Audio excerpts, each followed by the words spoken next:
Olha, São Paulo foi o primeiro estado a diminuir o ICMS sobre a gasolina após o presidente Jair Bolsonaro sancionar a lei que estabelece um teto para o imposto. A alíquota foi reduzida em 7 pontos percentuais, de 25% para 18%. O governador Rodrigo Garcia agora participa gentilmente dessa edição do nosso Jornal da Manhã. Tudo bem, governador? Mais uma vez, bem-vindo à Jovem Pan, ao Jornal da Manhã. Bom dia. Bom dia, Tiago. Bom dia, Adriana. É um prazer falar nessa manhã aqui na PAN para todos os nossos ouvintes, Tiago. Governador, o senhor acha que essa medida pode ser inviabilizada? Porque outros governadores vêm entrando na justiça contra essa possibilidade de redução e queda de arrecadação. O que deve acontecer? Porque precisa ser um esforço de todo o país para amenizar o impacto para o consumidor, não?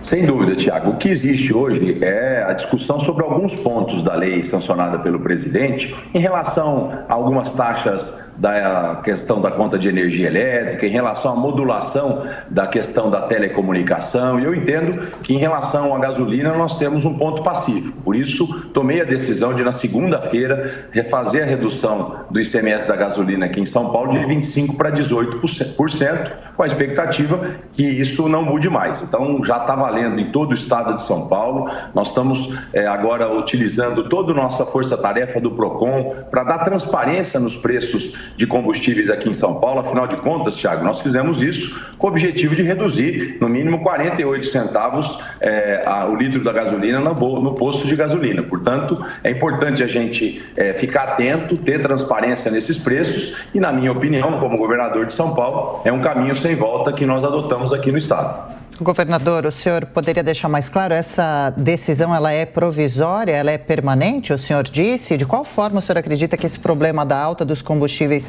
no estado de São Paulo possa ser resolvido de uma forma mais permanente?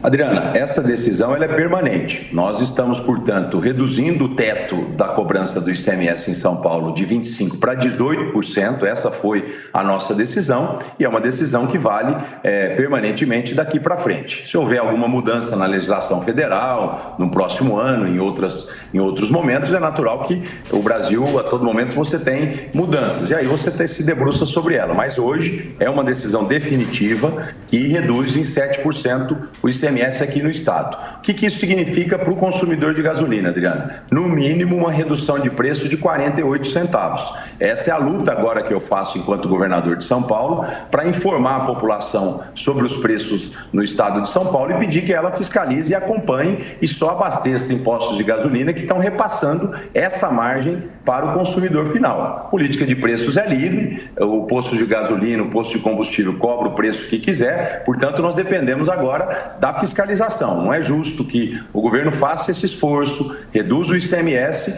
e esse dinheiro fique como lucro de distribuidora ou de posto de combustível. Então, portanto, a gente agora começa a divulgação desses preços diariamente em todo o estado de São Paulo, através dos canais de comunicação do PROCON, da Secretaria da Justiça, para que o consumidor fique atento. Existe também agora um esforço, Adriana, de que a Petrobras faça a sua parte. Não adianta nada o governo de São Paulo fazer esse esforço, perder arrecadação para ajudar a população nesse momento de retomada econômico, se a Petrobras continuar com uma política de preços de repasse, não só do barril do petróleo, não só do preço do dólar, mas também dos seus lucros. Já ficou mais do que provado que a Petrobras hoje tem lucros astronômicos acima da média de qualquer outra petrolífera no mundo e é fundamental que ela entenda que nesse segundo semestre nós precisamos desse esforço para que o Brasil retome fortemente a sua economia. Eu estava assistindo antes aqui da nossa entrevista, a entrevista do ministro Paulo Guedes. Nós precisamos fazer um esforço coletivo. O governo está aqui para ajudar a economia brasileira, para que ela se desenvolva, para que a gente gere emprego, gere renda e para isso é importante combater a inflação. Então essa é a decisão que eu tomei, uma decisão definitiva, reduzindo o ICMS da gasolina aqui em São Paulo de 25% para 18%. Governador, só me permite um outro assunto que interessa a toda a população aqui de São Paulo. Nós temos uma greve de ônibus hoje em andamento na capital, ouvimos já inclusive o prefeito Ricardo Nunes, e há muita discussão sobre aumento de tarifas de transporte, não só do ônibus, mas também do metrô. O que o senhor deve fazer em relação a esse ano? Teremos aumento ou isso deve ficar para o ano que vem? Primeiro, nós estamos procurando ajudar a Prefeitura de São Paulo nesse momento de declaração de greve, ampliando as operações do metrô, da CPTM, também da MTU, colocando todo o esforço do Estado para apoiar a cidade de São Paulo e a Prefeitura de São Paulo. Eu acredito, enfim, que nós não podemos, num momento desse, sobreviver com greves pontuais de determinadas categorias que não compreendem o momento que o Brasil está vivendo. Nós estamos vivendo um momento muito difícil, a retomada econômica precisa ser cada vez mais definitiva e existir na vida das pessoas, portanto a gente sabe do transtorno de uma greve como essa e o meu papel como governador é ajudar a cidade nesse momento. Em relação às tarifas, Tiago, nós já estamos há 2 anos sem nenhum aumento de tarifa. É natural quando você não aumenta a tarifa para o usuário, quem banca isso é o conjunto da sociedade através do orçamento público. Nós não temos nenhuma previsão de aumento de tarifa nesse ano, esse é o meu compromisso, com o objetivo também de ajudar a retomada econômica, esse momento difícil dos trabalhadores aqui em São Paulo, porque se você olhar o que está acontecendo no mundo, Tiago, todos os estados, todos os países estão entendendo esse pós-Covid e procurando fazer o seu esforço para que o setor produtivo cresça, para que o setor produtivo gere renda e emprego, porque o que nós vivemos na Covid foi algo inusual, que a gente nunca tinha vivido no mundo moderno. Então, é natural que os governos façam esse tipo de esforço em segurar a tarifa, em reduzir impostos, para que a gente ajude a economia. Esse tem sido o meu objetivo principal aqui em São Paulo, gerar emprego e gerar renda para a nossa população. Perfeito. O senhor garante, então, que não vai ter aumento na tarifa, na passagem do ônibus até o fim do ano. E aí eu pergunto para o senhor, com relação à segurança pública, quais esperanças podem ter quem mora no estado de São Paulo para uma melhoria nesse setor que anda tão difícil, né, assustando tanto as pessoas. Daqui a pouco o senhor participa de um evento, vai falar sobre a Operação Sufoco, foi deflagrada em 4 de maio. Qual é o balanço? E isso é uma mensagem do senhor como candidato? Esse deve ser um assunto dos principais na campanha do senhor? O senhor tem acompanhado as pesquisas? Adriana, essa é uma mensagem do governador de São Paulo, do novo governador, que aqui, enfim, bandido que cometer crime vai ser preso pela polícia. Nós anunciamos a Operação Sufoco no dia 4 de maio, até por conta do aumento de furtos e roubos em São Paulo no mês de março e no mês de abril, que a população, inclusive, sentiu esse aumento e a sensação de insegurança aumentando. Essa Operação Sufoco colocou mais policiais nas ruas, mais equipamentos nas ruas, e o balanço que a gente faz é que nesses quase 2 meses de operação nós tivemos uma redução em relação ao índice e ao volume de crescimento que nós estávamos observando no mês de abril, antes da Operação Sufoco. Eu saio daqui agora do Palácio dos Bandeirantes e vou ali próximo ao Pátio da Rota, ali na Avenida Tiradentes, para que a gente faça a entrega de equipamentos para a Polícia de São Paulo. Não só novos armamentos, novos equipamentos, mas 2 novos helicópteros, Adriana, que o governo de São Paulo adquiriu com recursos do Detran e está sendo entregue hoje, oficialmente, mais 2 Águias 0 quilômetros, helicópteros modernos, para que a Polícia Militar continue combatendo o crime aqui em São Paulo. Então, é um dia que eu apresento o balanço da Operação Sufoco, entrego 2 novas aeronaves para a Polícia Militar, entrego um conjunto de equipamentos, como mais de 27 mil novas pistolas Glock para a polícia, para a gente melhorar a segurança pública de São Paulo. Eu tenho dito, Adriana, que a segurança é uma guerra permanente. São Paulo, pelos seus indicadores, é o estado mais seguro do Brasil. Mas quem vive aqui sabe que a gente pode melhorar muito. E eu estou como governador aqui para reforçar esse meu compromisso, como um objetivo não só de proteger o cidadão de bem, Adriana, mas também com o objetivo de atrair investimentos para São Paulo. Quando eu coordenava o programa de concessões do Estado, eu rodava o mundo vendendo as concessões de São Paulo. E os fundos de investimento, a primeira pergunta que eles fazem depois da apresentação de um projeto de concessão é o indicador de criminalidade do nosso Estado. Então, o indicador de criminalidade, ele, além de proteger o cidadão de bem para nós que vivemos aqui, ele é um fator decisivo de investimento e de geração de emprego. Então, um Estado mais seguro traz mais investimentos e é isso que eu quero para o nosso Estado de São Paulo. Governador, na área da saúde, a pandemia foi um teste de fogo para esse setor em todas as áreas aqui no país, tanto na prefeitura quanto no estado. Eu pergunto para o senhor, as cirurgias que ficaram represadas nesse momento, nesses últimos 2 anos, qual que deve ser o esforço concentrado do governo para facilitar e ajudar as pessoas?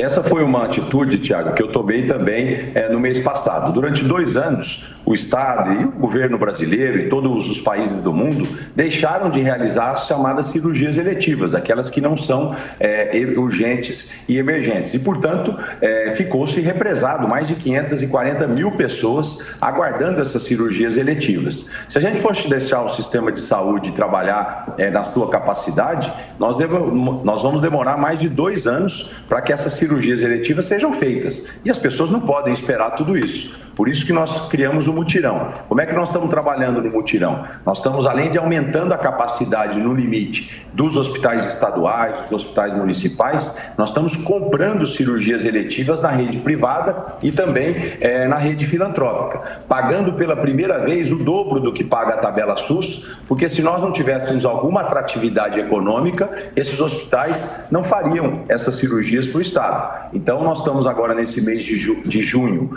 credenciando os hospitais privados e os hospitais filantrópicos. O mutirão começou já nos hospitais estaduais. Nós já fizemos 10 mil cirurgias a mais do que normalmente a gente faz na rede pública.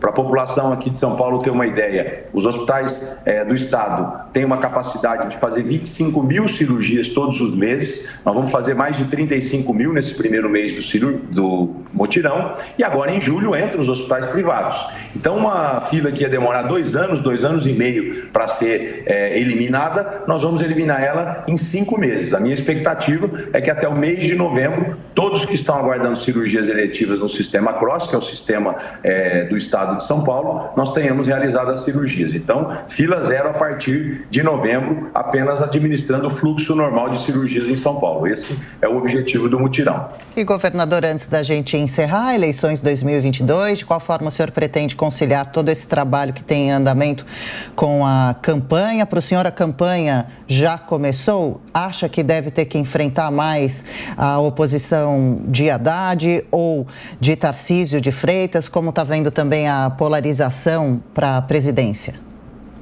Adriana, eu tenho falado, enfim, reafirmado que a minha prioridade hoje é governar São Paulo. Diferente dos outros pré-candidatos, eu sou governador de São Paulo. As pessoas olham para o governador com a expectativa que ele tome decisões e atitudes para melhorar a vida delas. Então, isso me balizou em relação à atitude de reduzir o ICMS do combustível. Isso tem balizado as outras decisões, como também o mutirão de cirurgias e tantas outras coisas que a gente realizou nesses 3 meses. É natural, nós estamos num país democrático e a partir de 15 de agosto a campanha começa. E eu, como pré-candidato e como candidato lá na frente, vou discutir, debater as coisas que eu penso para o futuro de São Paulo, qual o projeto que eu tenho para São Paulo. Eu acredito muito que os paulistas sabem efetivamente diferenciar as eleições de presidente da República, de governador, de senador, sabem avaliar aquilo que é melhor para o estado de São Paulo, e é esse bom debate que eu pretendo fazer a partir do momento que a campanha começar, conciliando a minha agenda de governador de São Paulo, fazendo campanha, pré-campanha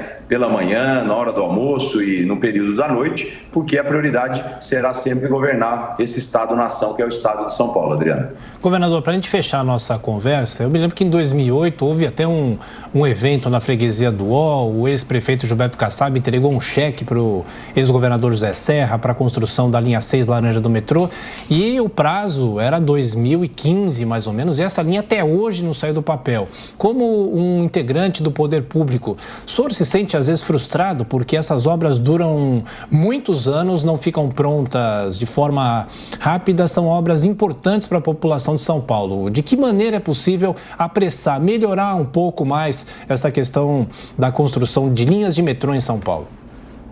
Primeiro, você não pode desistir nos primeiros obstáculos, né, Tiago? Essa linha 6 é uma linha que foi idealizada lá atrás. Quando eu assumi aqui como vice-governador em 2019, ela estava parada. Nós levamos 2 anos para reorganizar o contrato da linha 6. Hoje ela é a maior obra pública da América que está em andamento, né? São mais de 6 mil funcionários, a linha está em pleno vapor e a expectativa é que a gente entregue ela em 2025. E olha que essa linha, Tiago, é uma linha de parceria público-privada, ela está sendo construída pelo privado. Mas o Brasil passou por uma série de dificuldades lá no passado que limitou as grandes obras de infraestrutura desse país e o nosso papel nesses últimos 3 anos foi retomar essas obras. O gestor público precisa estar atento para cuidar do ritmo dessas obras. Eu aqui faço reuniões diárias sobre o nosso plano de metas, fico de cima na cobrança dos meus secretários, porque você precisa ficar lutando todos os dias para que essas grandes obras não atrasem.